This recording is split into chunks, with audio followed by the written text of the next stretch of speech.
When did you realise you were actually being trolled? Like, at first you could probably ignore it, but when did it start?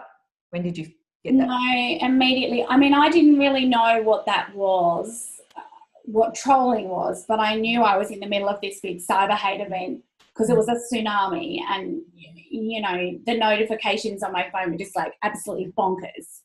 So it pretty quickly, yeah. And it's hard to describe the panic and the kind of overwhelming sense of helplessness that comes with that feeling.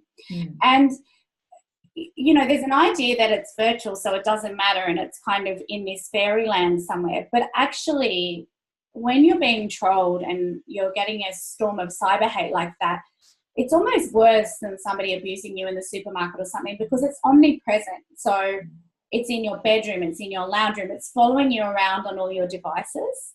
I realised very quickly what was happening. I didn't know it was called trolling at that stage, but I certainly do know now. So you went to Alistair McGibbon for some advice. What advice did he give you? Yeah, so he's now the Prime Minister's cybersecurity advisor, but at that stage he was head of the Internet Safety Centre at the University of Canberra, and he had been the director of the high tech crime squad in the AFP.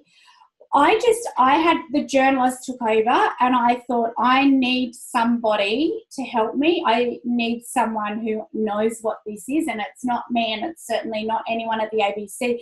And it actually didn't appear to be the local police either. So I just took a punt, and it was a fabulous punt that I took, actually. I just rang him and said, I'm so sorry, you don't know who I am. I'm in the middle of this terrible thing. I have no idea how to cope with it. I don't really understand it. Can you help me?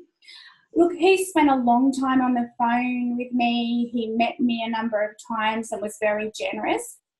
I think the main thing was actually for me just being believed and having someone understand the nature of the threat and how it could really impact my life, and that I was scared, and that these people are really dangerous. He had seen them before. He knew who they were, generically speaking.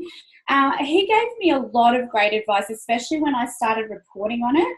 So, for example, one of the trolls that I've interviewed since then is a really scary guy who I gave the pseudonym Mark. Now, Mark is part of an international trolling gang. They try to wreck people's lives. They document the steps that they take. They try to incite people to suicide. You know, they are really scary and they are really dangerous. And some of them, you know, that's criminal behaviour.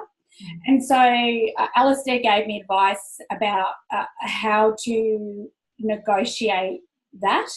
For example, he said you can't identify Mark, even if he wants to be identified. You can't identify the trolling gang, because if you write something they don't like, they will come after you. So advice like that was really helpful.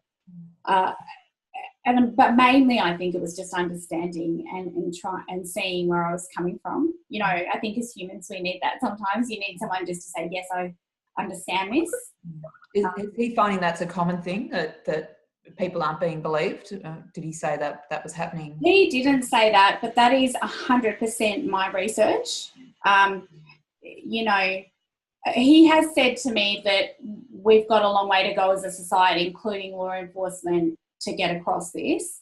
You know, he's obviously in a politically sensitive role, but I know that from ordinary individuals who are being trolled right up to incredibly well-known, important, you know, members of society who have important jobs is what I mean. If you are in the middle of a cyber hate event and you try to get help for that, the help is very thin on the ground. It's thin on the ground from law enforcement.